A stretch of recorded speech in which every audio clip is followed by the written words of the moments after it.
आज आपण अगदी साध्या सोप्या पद्धतीने बनवणार आहे झणझणीत चमचमीत अशी ही गवार. करायला अगदी सोपी, खायला तेवढी टेस्टी आणि त्याच्याबरोबर मस्त गरमागरम तूप लावलेले फुलके. चला तर मग पटकन रेसिपीला सुरुवात करूया. नमस्कार सर्वांना. आज आपण बनवणार आहे झटपट आणि साध्या सोप्या पद्धतीने होणारी गवार. गवार मी नीट करून 3 ते 4 पाण्याने स्वच्छ धुवून घेतलेली आहे. 2 मध्यम आकाराचे कांदे घेतलेले आहेत. 4 ते 5 लसणाच्या पाकळ्या आहेत आणि कोथिंबीर घेतलेली आहे. आता आपल्याला हा कांदा बारीक कट करून घ्यायचा बरं का.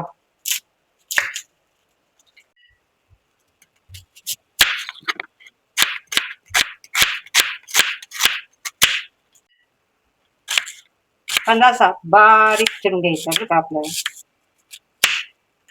कोथिंबीर पण बारीक कट करून घ्यायची आहे. आता हे लसूण आपल्याला याच्यामध्ये ठेचून घ्यायचं आहे.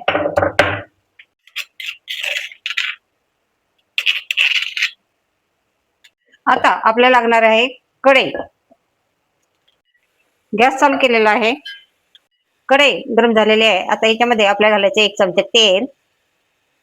आता तेल गरम झालेलं आहे. आता याच्यामध्ये घालायचं आहे आपल्याला हे गवारीच्या शेंगा. आणि शेंगा त्या तेलावरती आपल्याला चांगला परतून घ्यायच्या आहेत बरं का. 4 ते 5 मिनिटं आपण गवार अगदी व्यवस्थित परतून घेतलेले आहे बघा. हलके हलकेसे डाग पण पडलेले आहेत. आता ही गवार आपल्याला प्लेटमध्ये काढून घ्यायची आहे.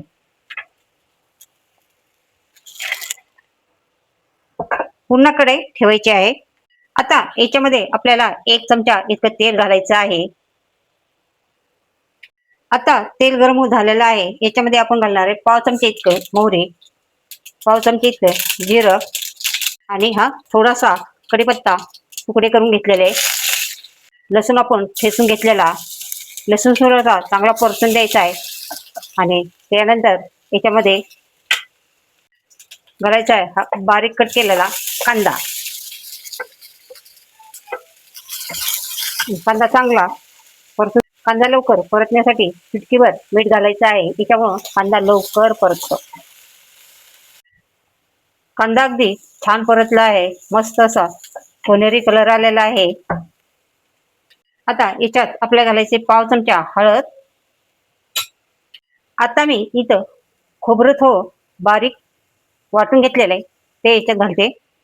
हे पण आपल्याला चांगलं परतून घ्यायचंय. त्याचा कच्चापणा दूर करायचा आहे. आपलं खोबरं पण छान परतलेलं आहे. आता इथे घालायचं आहे 1 चमचा हा काळा मसाला आहे, घरचा मसाला. हे पुन्हा एकदा चांगलं मिक्स करून घ्यायचंय. मसाला चांगला मिक्स करायचा आहे आणि अर्धा चमचा हा गरम मसाला घालायचा आहे.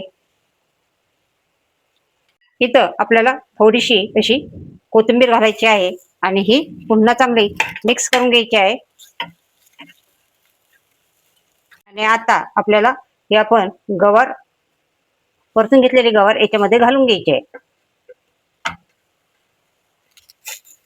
आणि पुन्हा चांगली मिक्स करायची आहे.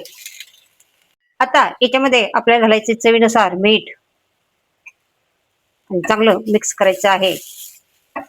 इथं आपल्याला याच्यात थोडंसं पाणी घालायचं आहे. हे चांगलं मिक्स करायचं आहे आणि गॅस कमी करायचा आहे आणि याच्यावरती आपल्याला झाकण ठेवून 4-5 मिनिटं ही गवार शेंग शिजून घ्यायची आहे. 4 ते 5 मिनिटं आपण गवारीला वाफ करून घेतलेली आहे. आता आपण बघा मस्त वाफ आलेली आहे. पाणी पण आटलेलं आहे. आता याच्यामध्ये आपल्याला घालायचं आहे 3 चमचे इतकं शेंगदाण्याचं कूट. बस. आणि याच्यानंतर आपल्याला हे गवार चांगली मिक्स करून घ्यायची आहे बरं का. गॅस आता कमीच ठेवायचा आहे. हे चांगलं मिक्स केलेलं आहे शेंगदाण्याचं कूट. आता याच्यावरती पुन्हा आपण 2 ते 3 मिनिटं हे शेंगाची वाफ काढून घेणार आहोत. आता बघा पुन्हा एकदा 2 मिनिटं वाफ काढून घेतलेले आहे. मस्त आपले गवार शिजलेले आहे. हे पहा, अगदी हे गवार खायला खूप टेस्टी लागते.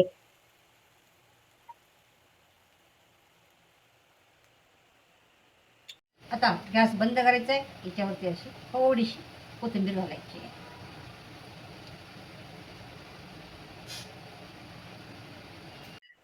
आता भाजीसोबत खाण्यासाठी आपल्याला बनवायचे आहेत फुलके.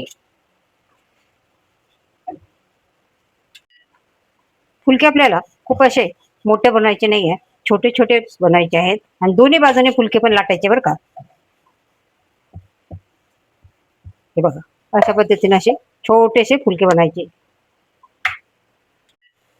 आता तवा गरम करायला ठेवलेला आहे. याच्यामध्ये आपल्याला घालायचे फुलका. आता आपण फुलका पलटी करूया आणि आता एक खालच्या साईडने असा फुलका चांगला असा भाजून घ्यायचा आहे बरं का. असं कपड्याने असं फिरून फिरून फिरून भाजायचा आहे.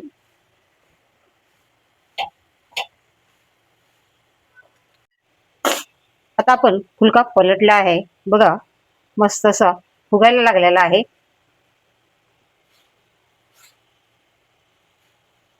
आता ह्याला हळूहळू फिरवायचा आहे, म्हणजे असा मस्त फुलतो फुलका.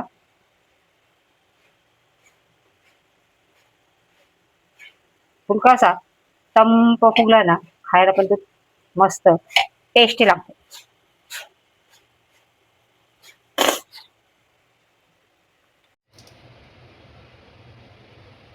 मस्त अशी चमचमीत झणझणीत अशी आपली सुकी गवार तयार आहे. आणि त्यासोबत गरमागरम तूप लावलेले फुलके पण तयार आहेत. मग चला तर मग लाईक शेअर कमेंट करा आणि चॅनलवरती नवीन असेल तर चॅनलला सबस्क्राईब करा. चला, बाय बाय.